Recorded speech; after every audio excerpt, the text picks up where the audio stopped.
하나님께서 세상을 6일간 창조하실 때에 다섯째 날에 물고기와 날짐승들을 창조하신 하나님이셨습니다. 창조하시면서 그것들에게 축복하시기를 생육하고 번성하여 바다와 물 또 땅에 충만하라고 축복하셨습니다. 그리고는 육축과 사람을 창조하셨는데 이때 사람에게 축복하시기를 역시 생육하고 번성하여 땅에 충만하라는 그런 복을 내리셨습니다. 이처럼 생육하고 번성하며 충만하게 되는 것은 모든 생물들이나 또 사람에게 동일하게 내려진 하나님의 복입니다. 하지만 생육하고 번성하고 충만하라는 이 복이 사람이나 또 모든 짐승에게 내리신 같은 내용의 복과 같이 보이지만 사실 그 내용면에서 의미는 달랐습니다. 얼핏 보면 짐승에게 주신 복이나 사람에게 주신 복이나 다 같은 복이라고 생각이 듭니다. 하지만 사람에게 생육하고 번성하며 땅에 충만하라 하실 때에는 짐승하고는 다른 의미가 그 안에 담겨 있는 겁니다. 즉 하나님께서 사람에게 하나님의 경영이 어떤 것인지 그 계획을 보여주셨다는 중요한 의미가 그 안에 있는 겁니다. 짐승들에게 생육하고 번성하여 충만해져라는 것은 단지 개체수를 유지하고자 본능적인 행위로 그리하게 하신 거지만 사람에게 이 같은 내용의 명령을 복으로 내실 때에는 사람이 짐승들 같이 단지 종족 보존을 위해서 본능적으로 생육하고 번성하여 충만해지라는 게 아니라 반드시 사회적인 의의를 가져야 됨을 가르쳐주는 의미가 그 안에 있었습니다. 즉 하나님의 형상으로 지음받은 남자 또 여자가 하나의 가정을 이루어서 자녀를 낳아 장차 하나님의 경영에 참여하는 하나님 나라의 일꾼으로 키우는 것을 가정의 사명으로 갖고 살게 만드신 겁니다. 그러나 이런 하나님의 경영을 알지 못하는 타락한 세상 사람들의 자녀관이라는 것이 어떻게 변질되었습니까? 다분히 공리적이고 개인주의적이에요. 과거 노동력을 부의 원천으로 삼았을 때에는 각 가정들마다 자녀를 많이 낳는 타산이 당시 사람들의 소망이었고 이를 추구하던 시대가 있었습니다. 그 자녀가 말하면 아이고 참 다복하네, 복 있네, 이게 덕담이었어요.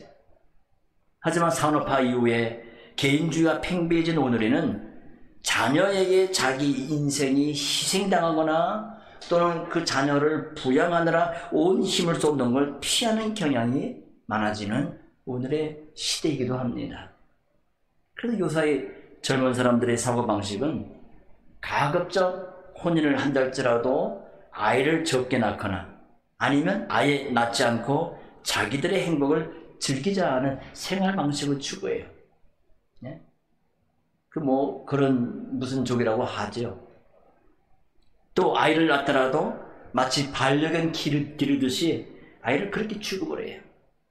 또 아이를 자기의 명예나 남에게 과시하고자 하는 액세서리 정도로 그렇게 취급하는 분들도 있습니다. 아이의 성향이나 기질은 아랑곳하지 않고 아이의 인생을 부모 스스로 독단에 주장하는 겁니다. 이런 점은 사도가 말하고 있는 1세기 헬라 문화권의 사고와도 크게 다르지 않았습니다.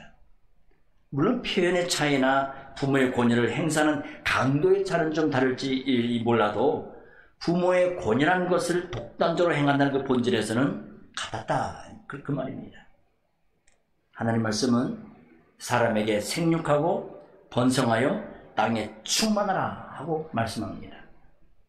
이는 하나님 형상으로 지음받은 사람이 온 세상에 가득해서 그 결과 그것들을 통해 하나님의 복된 통치가 온 땅에 가득하시게 하시기 위한 거룩한 목적 때문에 그래요. 따라서 자녀를 낳아서 양육한다는 것은 신자로서는 가장 기본적인 임무가 되는 겁니다. 아울러 그 자녀를 하나님 형상답게 하나님의 어떠하심을 나타낼 존재로 키워나가는 것이 신자된 부모로서의 중요한 책임이 되는 거예요. 그럼 어떻게 우리의 자녀들을 하나님의 거룩한 형상을 나타낼 존재로 양육할 수 있을까요?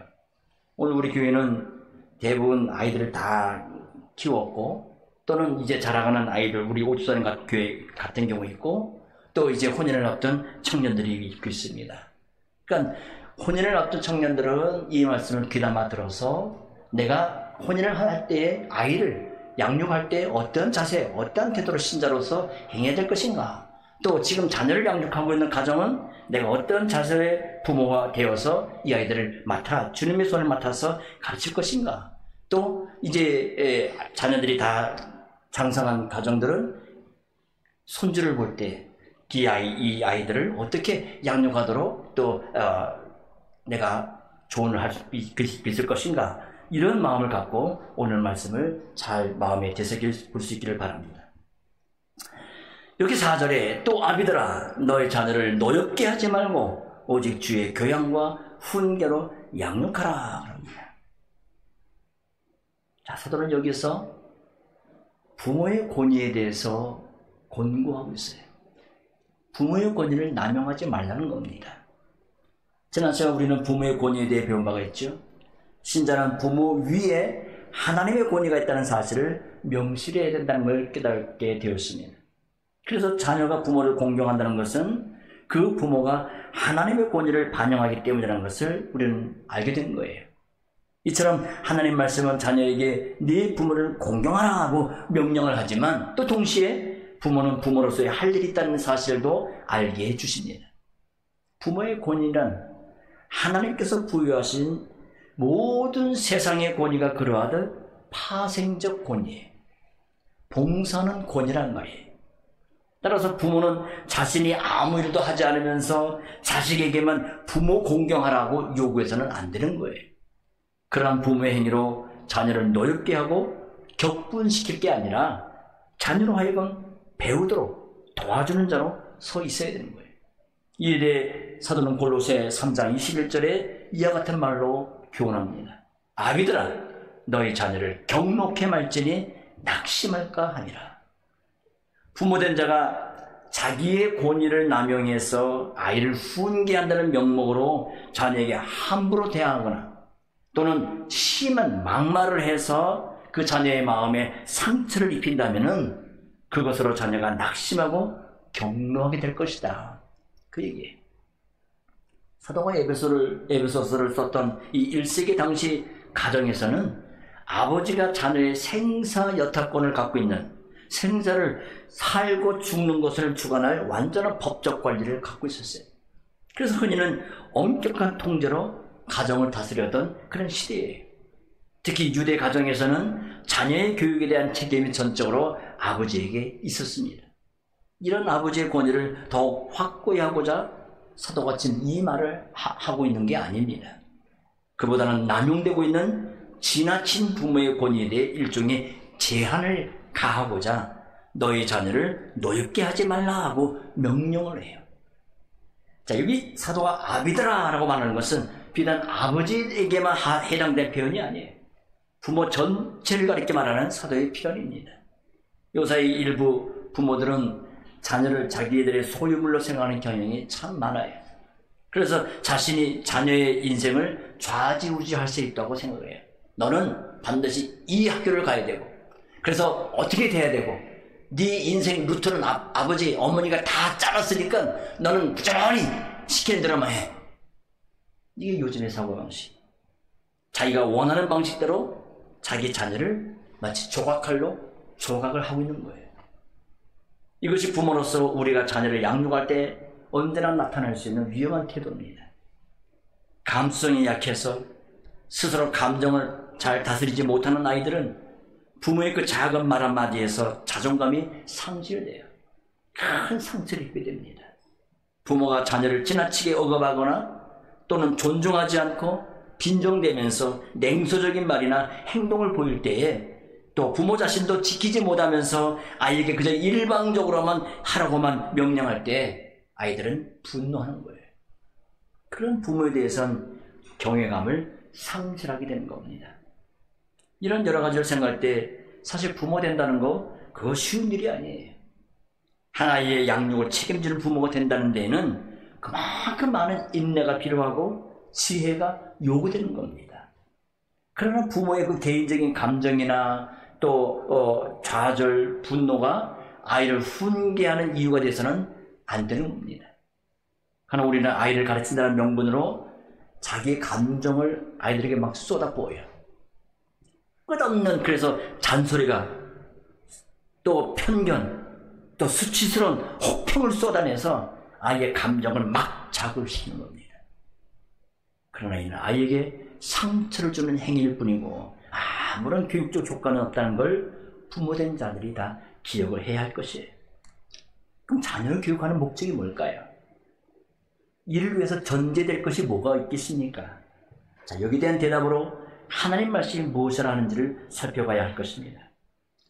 구약 말라기서 2장 15절에 보게 되면 여호와는 영이 유여하실지라도 오직 하나를 짓지 아니하셨느냐 어찌하여 하나만 지으셨느냐 이런 경건한 자손을 얻고자 하시느니라는 이 선지자의 말씀이 있습니다. 우리는 이 말씀에서 자녀 교육에 대한 목적이 뭔지를 살펴볼 수 있게 돼요. 하나님께서는 하나님의 뜻에 순종하고 사는 경건한 자기 백성을 얻으시고자 한 남자 한 여자를 하나의 몸이 되게 하셔서 가정을 이루게 하셨다는 거예요.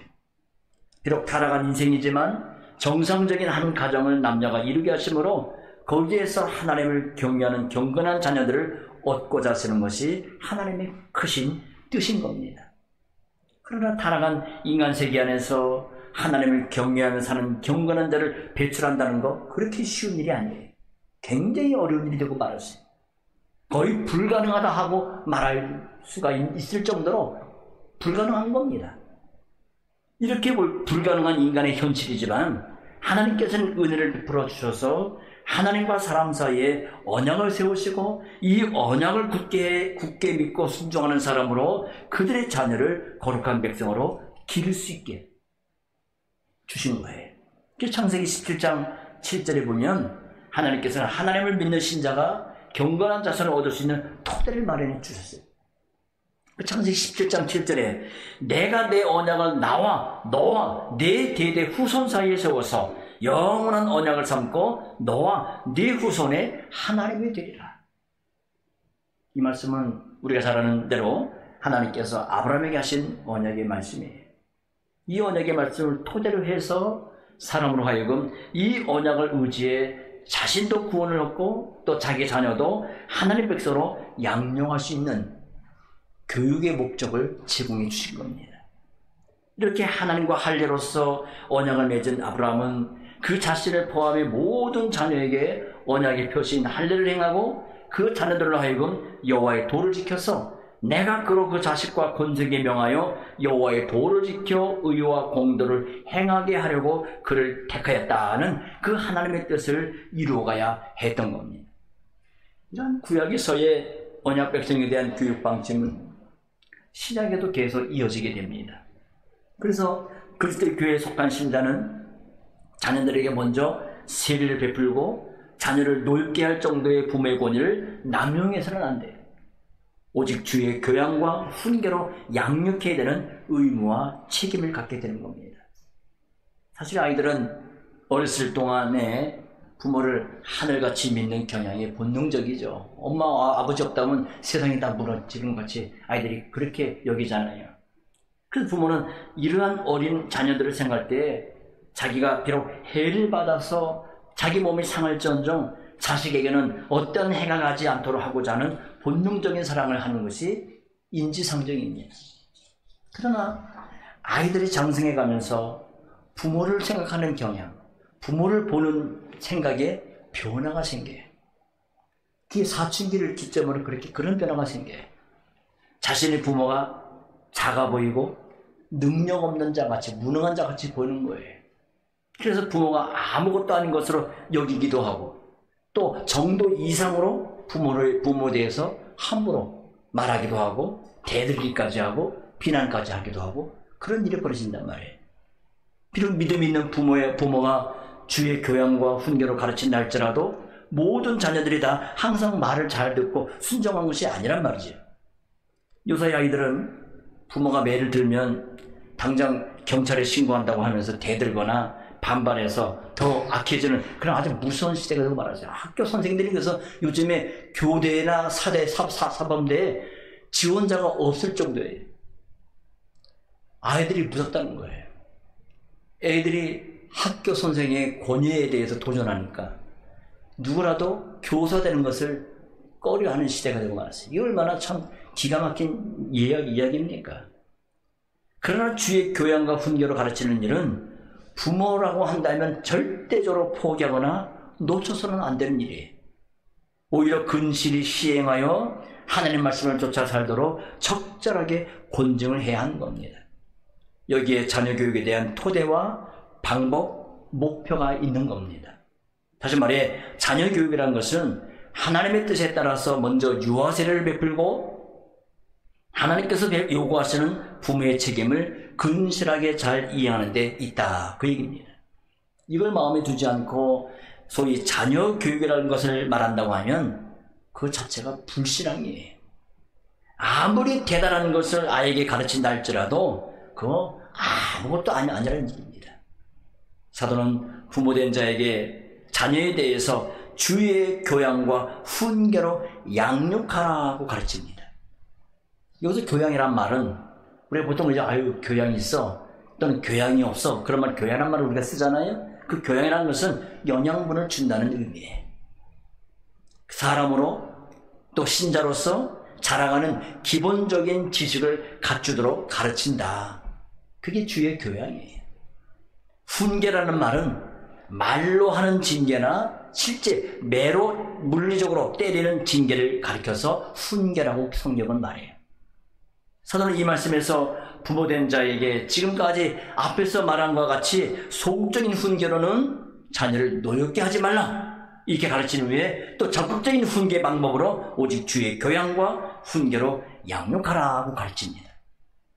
하나님께서 우리에게 한 가정을 이루게 하시고 복을 주셔서 자녀를 얻게 하셨다면 그러한 은혜를 입은 신자는 자녀에게 신앙교육을 실시하고 권증을 시행할 수 있어야 돼요. 이것이 자녀를 경건한 언약 백성으로 기르는 필수적인 부모의 행위입니다. 자, 여기서 우리는 이 일을 위한 몇 가지 전제를 생각하지 않을 수가 없는데요. 첫째로 하나님께서는 사람으로 하여금 짐승과 같이 본성대로 살지 않고 소위 교육이라는 방식을 통해서 사람으로 살아가는 데 필요한 지식을 습득하도록 만드셨어요. 그 결과 인격을 새롭게 하도록 하신 거예요. 우리는 이런 예로 에덴에서의 첫사람 아담이 하나님으로부터 받은 선악과 금령을 특별한 계시를 받은 데서 찾아보게 됩니다. 당시 아담은 하나님께서 주신 이 금령을 통해 이 말씀이 주는 참된 지식, 그 진리의 지식으로 항상 마음을 새롭게 하고 또 하나님 앞에서 거룩한 자로 살아가야 했던 자입니다. 또 이것은 자신만이 아니라 자기 아내를 비롯하여 자기 자녀들에게도 이런 계시의 말씀을 잘 가르쳐서 그들로 하나님 거룩한 백성으로 살아가도록 그렇게 늘 단도리를 해야 했던 것이 아담의 사명이에요. 이런 사실에서 사람이 하나님을 기쁘시게 하는 자로 살기 위해서는 무엇보다도 하나님 말씀으로 교육을 받아야 한다는 겁니다. 사람의 타락한 본성으로는 하나님을 기쁘시게 하지 못하기 때문에 그래요.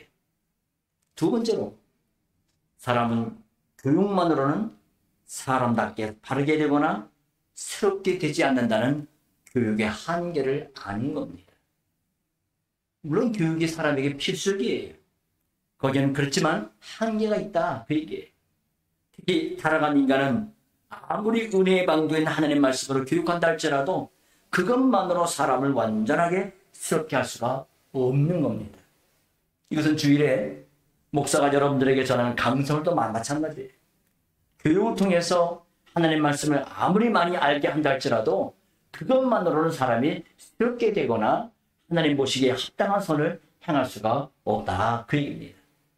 따라서 교육의 가장 우선에서 하나님께서 성신으로 사람을 새롭게 해 주셔야 하는 은혜가 반드시 선결되어 있어야 하는 겁니다. 가르친 교육을 전해진 말씀을 하나님께서 은혜의 방도로 사용하셔서 그 사람의 본성을 거듭나게 하시고 새로운 마음을 주셔야 비로소 그것을 가르치는 교육적 효과가 나온다. 그 얘기. 그러게 부모는 늘 하나님을 바라면서 자녀를 위해 기도해야 돼요. 자녀를 위한 기도가 끊이지 않아야 합니다. 세 번째로는 하나님께서 양육권을 부여하신 부모로서의 정체성을 아는 겁니다. 부모가 뭔가? 내가 부모라고 하는데 이 부모라는 이 정체성이 뭔가? 이걸 아는 거예요. 하나님께서는 부모를 자기 백성을 기르시기 위한 양육권을 부여하신 거예요. 다시 말해 하나님의 말씀의 권위자고 선포자로 부모를 세우셨어요. 그러기에 부모는 자녀에게 하나님 아버지를 나타내는 권위의 자리에 있는 자입니다. 자녀는 부모에게 순종하는 걸 통해서 하나님 경외하는 법을 배워나가는 거예요. 이걸 위해 부모는 자녀 위에 있는 권위로 자녀를 다스리고 가르쳐야 되는 겁니다. 오늘 부모된 자들이 자녀를 인격적으로 키운다고 해서 소위 자유방임적인 태도에서 키우는 사례를 볼 수 있는데 실로 개탄할 일이에요. 학교에서도 그래서 선생님들이 교사들이 아이를 건들지 못해. 왜? 감히 우리 아이를 누가 손을 내? 누가 잔소리를 해? 감히 누가 싫은 소리를 해? 우리에게 마음의 상처를 줘? 그건 선생님이라 할지라도 용서 못해. 이게 요즘 젊은 부모들의 태도란 말이죠. 그러니 나라의 전체의 백성들의 그 의식 수준들이 엉망진창이 되고 망하는 거예요. 그 결과 아이들이 어떻게 돼요? 위아래를 몰라요. 그저 그냥 애들이 후레막치만 그런 아이들로 자라가요. 집안에서 어른이 누군지 도무지 알 수 없는 상황까지 이런 오늘의 상황이 되고 말았어요. 옛날 같으면 어른들이 수염을 기르는데 그 수염 붙잡고 장난하는 그런 아이로 만든단 말이에요. 부모라는 위치에 있는 자는 내 자신이 하나님을 대리하는 자고, 그래서 아이를 하나님 말씀을 가르쳐서 그 인격을 바르고 온전하게 형성하게 될 책임이 있다는 것을 알아야 돼요. 이 자본주의 사회에서 자랑으로 여기는 교육 방침이 있어요. 이건 변하지 않는 지금도 여전한 건데요. 바로 존 두이라는 사람이, 교육학자인 존 두이가 제창한 두이즘이라는 이 인본주의적 교육 방침. 이 존 두이가 무슨 말을 했냐, 어떻게 교육 방침을 정했냐. 아이는 순진무구하기에 타고난 천성적인 인간성을 잘 살려주게 되면 저절로 잘 자라게 된다. 그러게 이 아이를 키울 때는 그 사람 안에 있는 기본적인 선한 요소를 개발을 하고 악의 요소를 제거해 주는 것이 교육의 본령이다. 이게 존 두이의 두이즘의 요점입니다. 그러나 이런 교육이 과연 성공하고 있나요? 그래서 학교의 공교육이 다 무너지고 가정에서의 부모의 권위가 지금처럼 이렇게 낮아진 적이 있습니까? 하나님 말씀은 결코 아이의 기질이 천진무구하다 하고 말하지는 않아요. 오히려 잠언 22장 15절에 아이의 마음에는 미련한 것이 얽혔으나 징계하는 채찍이 이를 멀리 쫓아내리라 하고 말씀해요. 예쁘다고 쓰다듬는 어른의 손을 핥히는 아이의 손이 얼마 가지 않아서 하나님을 대적하는 주먹으로 변하게 된다. 그 얘기입니다. 얼마나 무서운 말이에요. 이것이 본성적으로 타락한 인간의 본 모습이에요. 따라서 부모는 아무리 귀엽고 예쁜 자식을 할지라도 이는 타락하고 부패한 인간이요 죄인이고 그대로 방치할 때는 결국 하나님을 대적하는 악인이 될 수밖에 없다는 사실을 무겁게 깨닫고 제대로 알아야 할 것입니다. 어린아이의 천진난만한 웃음 속에 또한 악마의 미소가 숨어있다는 그 사실을 부모된 자는 긴장함을 잊지 말아야 되는 겁니다. 그래서 잠언 23장 13절은 아이를 훈계하지 아니치 말라. 채찍으로 그를 때릴지라도 죽지 아니하리라 하고 가르치고 있는 겁니다. 따라서 신자는 자신의 자녀를 양육함에 있어서 세상의 교육 철학에 우리 아이를 다 맡겨서도 안 될 것이고 세상에서 시행되는 교육 전통이나 교육제도 또는 교육의 행심에 따라 그렇게 자녀를 길러서도 안 될 겁니다. 우리의 아이들은 하나님께서 맡겨주신 하나님의 자녀들이에요. 잠시 아이가 자라나는 동안 내게 맡겨주신 교육자로서 또 관리자로서 내게 맡겨준 하나의 하나님의 자녀들이에요. 그러기에 하나님 백성으로서 잘 기르도록 가르치는 말을 마음에 간직해서 그대로 시행해야 할 것입니다. 사도는 이것을 가르쳐 주의 교양과 훈계로 양육하라고 가르쳐요. 즉 부모가 아이에게 가르칠 것은 주님의 교양이다, 그 얘기입니다. 이것이 하나님 백성으로 사는데 가장 필요한 기본적 도리예요. 흔히 교양이라고 하면 사람이 사는데 필요한 기본적 지식을 말해요. 그래서 문명사회에서는 사람으로서 기본적으로 갖춰야 될 지식을 의무교육으로 정해서 가르쳐주고 있는 겁니다. 그래서 우리나라도 의무교육이라는 게 있잖아요. 그러나 하나님 백성은 자녀를 주님의 교양으로 가르치라, 그 얘기예요. 즉 하나님 백성으로 살아가는 데에도 기본적인 교양이 필요하다, 그 얘기입니다. 그래서 하나님이 누구이시고 그분이 하신 일이 무엇인지, 또 사람은 누구이고 사람의 본분이 무엇인지, 사람의 상태는 어떤 상태에 있는지, 또 하나님과 사람 사이에 중보자이신 그리스도, 예수 그리스도는 누구이신지, 그 예수님의 복음과 구원은 뭘 말해주고 있는지, 성신은 누구이시고 그분이 하신 일은 뭔지, 또 사람이 지켜야 될 하나님의 계명이 무엇인지, 교회와 하나님 나라는 어떤 것이고 서로 간에 어떤 관계에 있는 건지, 이 모든 것이 하나님 백성이라면 기본적으로 갖고 있어야 될 기본적인 지식, 교양이다. 그러기에 신자가 이런 지식이 없다면 하나님 백성으로서 바르게 살아갈 수가 없게 되는 거예요. 명색만 신자지 내용은 텅텅 비어있는, 껍데기만 있는 그런 신자로 전락한다. 종교인이 되고 망하는 거예요.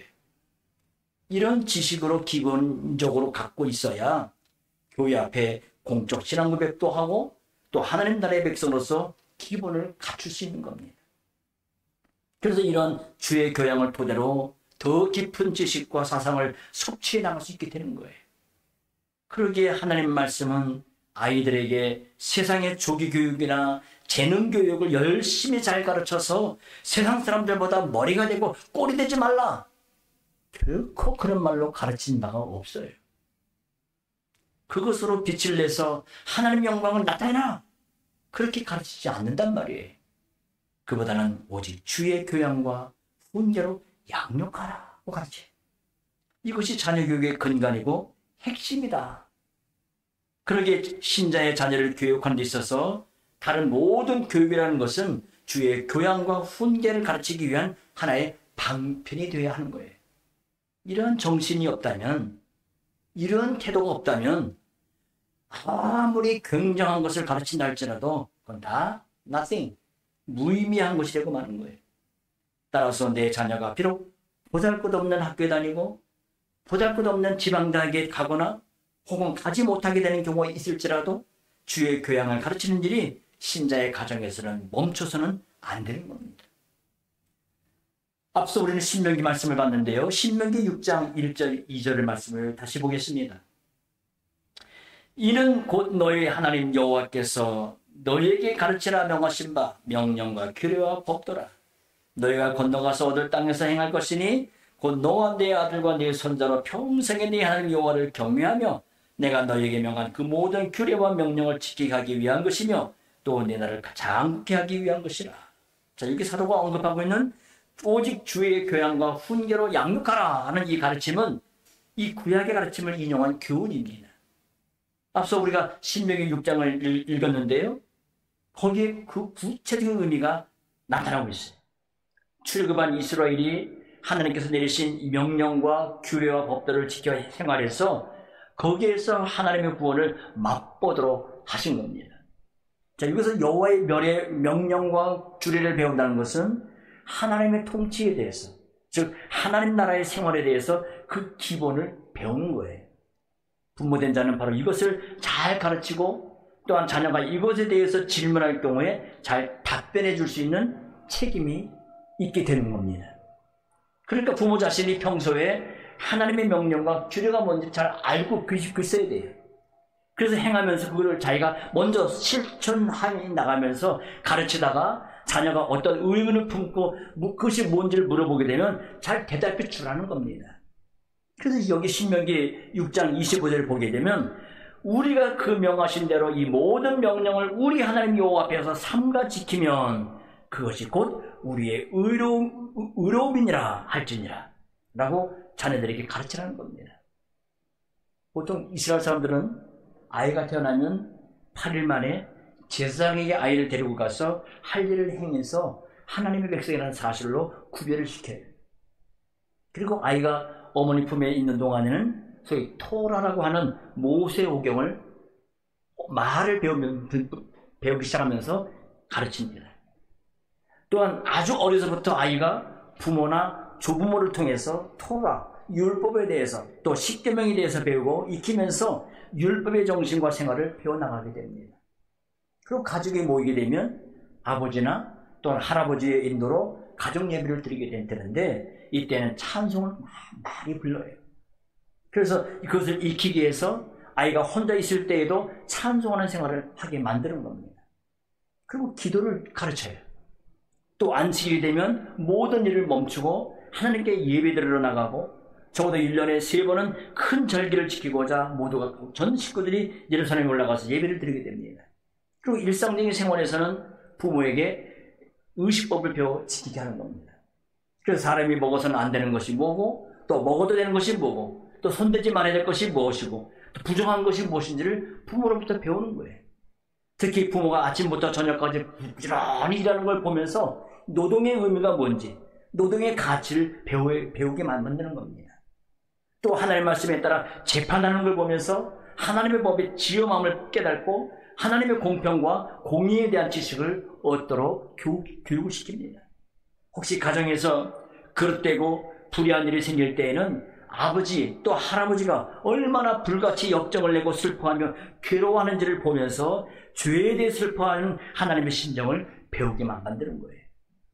또 나아가 부모가 하나님의 계명에 따라 이웃이 어려움에 처했을 때나 또 어느 날 나그네가 예고도 없이 불쑥 찾아왔을 때 그들을 선대하고 잘 대접하는 걸 보면서 이웃 사랑에 대해서도 배우게만 만드는 거예요. 또 나라에 큰 전쟁이 생기게 되면 모든 백성들이 하나님 앞에 모여서 죄를 회개하고 죄를 속하는 제사를 드리면서 기도하는 가운데 그 나라의 젊은이들이 하나님의 이름을 위해서 당당히 전쟁에 참여하는 것을 목격을 해요. 그러면서 하나님 나라를 어떻게 지켜나가야 되는지도 배우게 되는 겁니다. 이런 여러 가지 과정 속에서 이스라엘 아이들은 자라가면서 많은 하나님의 규례와 법들을 배워 익히게 되는 거예요. 그러니까 하나님의 명령과 규례를 단지 책상머리에서만 배우는 게 아니라 부모로부터 또 어른들의 살아가는 모습을 보면서 아이들이 실제 생활로 익히면서 체득하게 하는 거예요. 이런 식으로 부모의 신앙생활을 통해 아이들이 하나님의 명령과 규례를 배우면서 신앙의 인격이 형성이 되고 또 그 신앙의 계대가 자연스럽게 쭉쭉 이어져 나가게 되는 거예요. 이게 우리 가정의 전통이다 하고 이어져 나가는 겁니다. 바로 이것이 주의 교양과 훈계로 가르치는 예입니다. 오늘 사도는 주의 교양과 훈계로 가르치라 신자 부모된 신자들에게 명령을 합니다. 이는 부모 자신이 주님의 교양을 잘 깨닫고 생활의 모범을 실천으로 보여서 가르치라 그 얘기예요. 이 말은 아이로 하여금 한 지역교회에 소속이 되어 그 지체로서 자라가게 함으로 가르치라는 것이고 이 세상에서도 하나님 백성으로 생활하는 방식을 부모가 평소에 보여주므로 그렇게 가르치라는 얘기예요. 그러기에 먼저는 부모된 자들이 교회에 잘 나와서 하나님께 바르게 예배를 드리고 성도의 사귐을 나누면서 사람이 믿어야 할 것이 무엇이고 또 사람으로서 행해야 될 것이 무엇인지를 잘 배우고 깨우치게 하라는 그 얘기입니다. 이런 것이 없다고 한다면 하나님 말씀을 가르친다는 것은 공허한 종교심 하나를 심어주는 것 외에 아무것도 아닌 것이 되고 마는 겁니다. 그래서 온 주일이 온 가족이 주일에 하나님 앞에 예배드리고자 나올 때는 먼저 부모된 자가 스스로가 나는 얼마나 부족한 존재인지를 깨닫는 바가 있어야 돼요.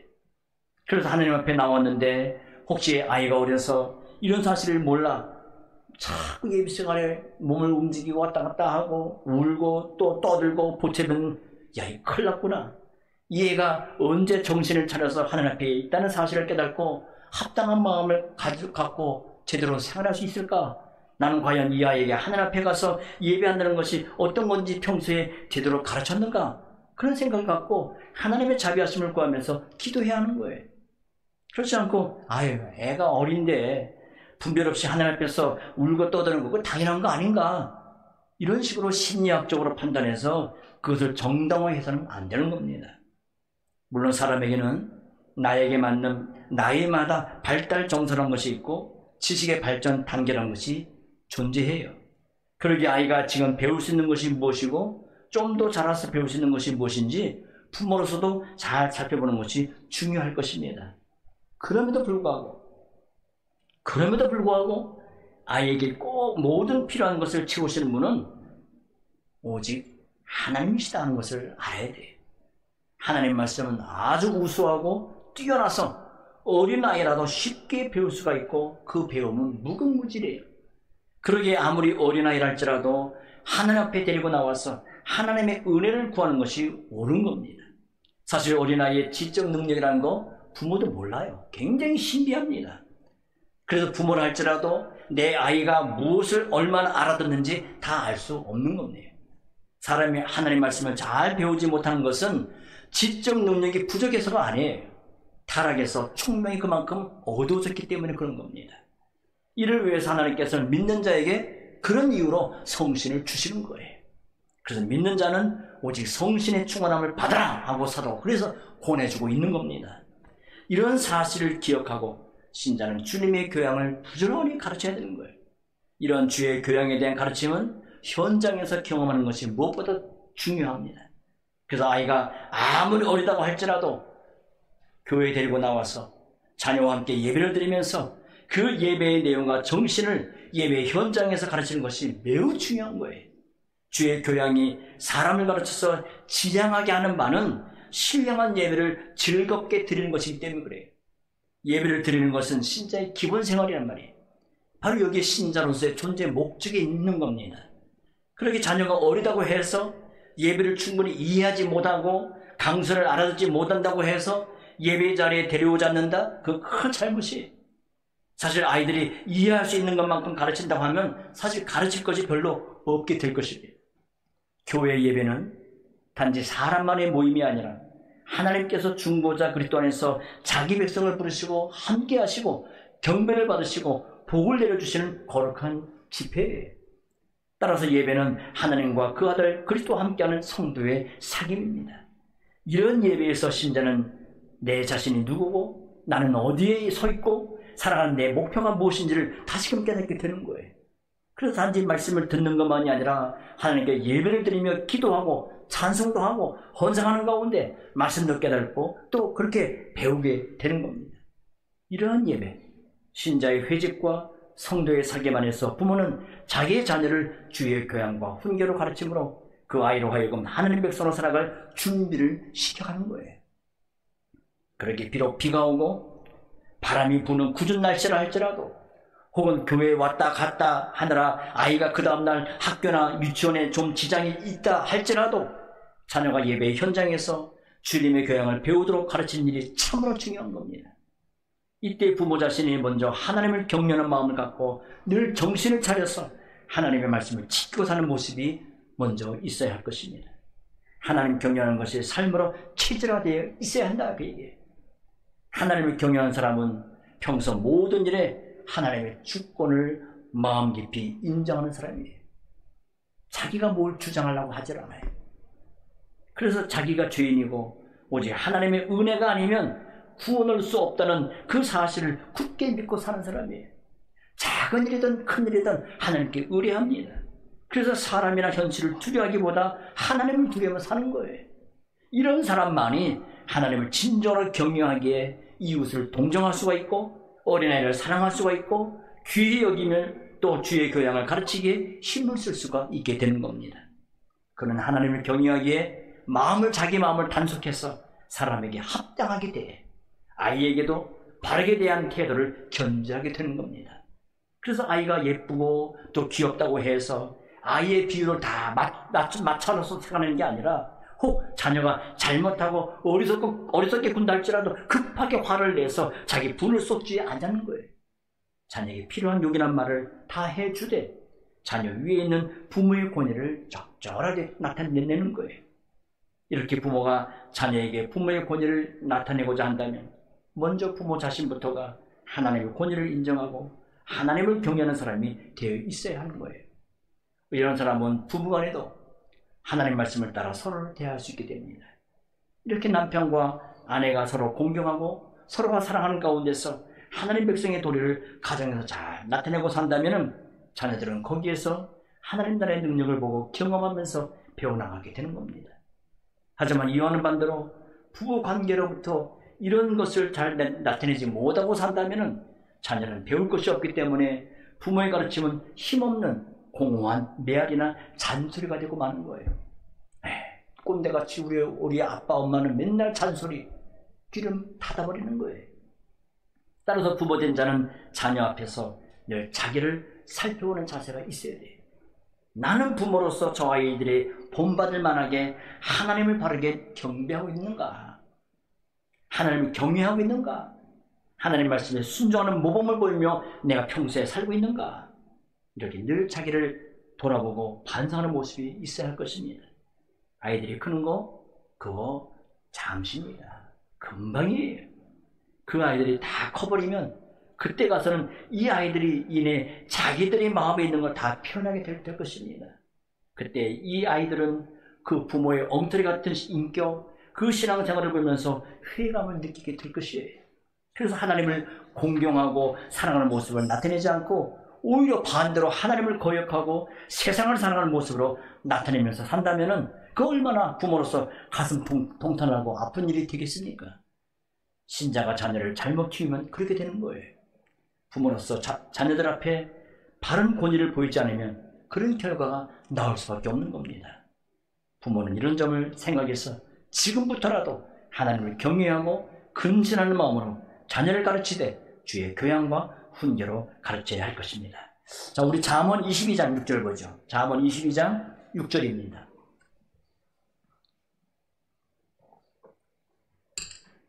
잠언 22장 6절 이 말씀 한 말씀 우리 같은 목소리로 같이 읽어보겠습니다. 시작. 마땅히 행할 길을 아이에게 가르치라. 그리하면 늙어도 그것을 떠나지 아니하리라. 예. 부모가 주의 교양과 훈계로 가르친다고 해서 모든 자녀들이 항상 그 말을 따르는 것은 사실 아닙니다.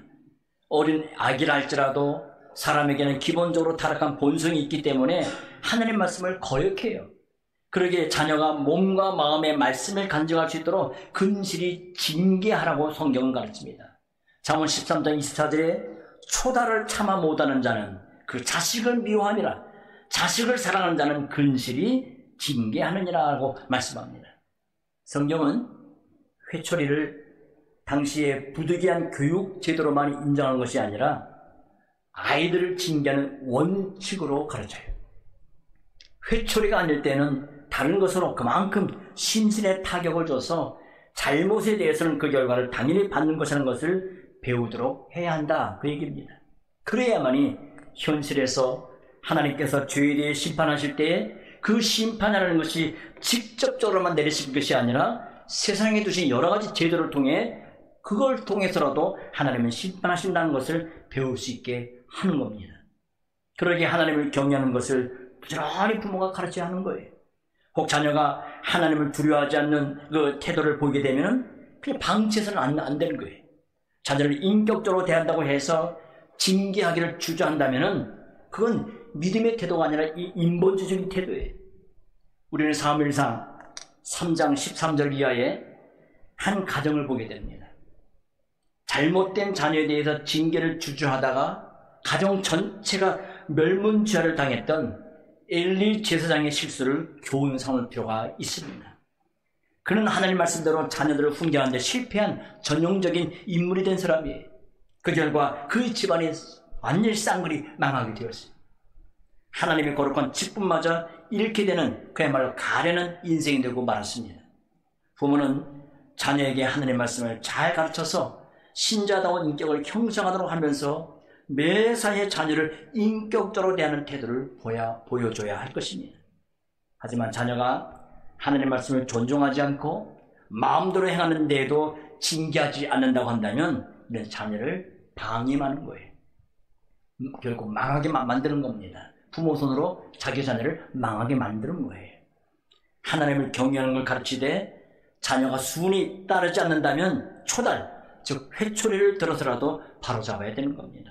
물론 초달이라는 방법은 마지막 수단이 되어야 할 것입니다.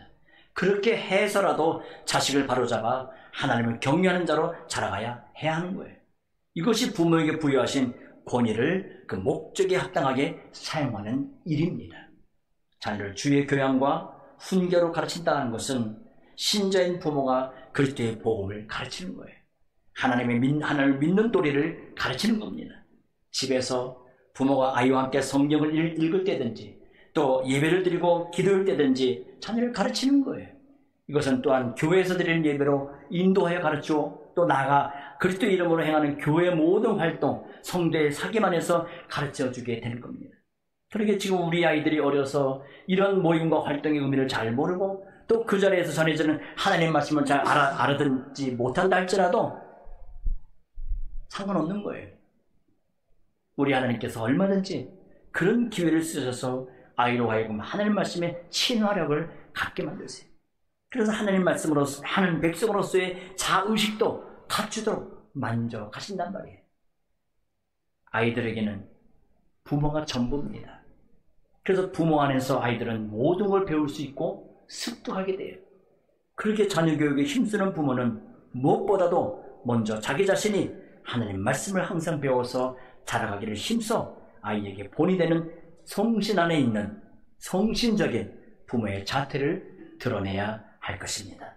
기도하죠.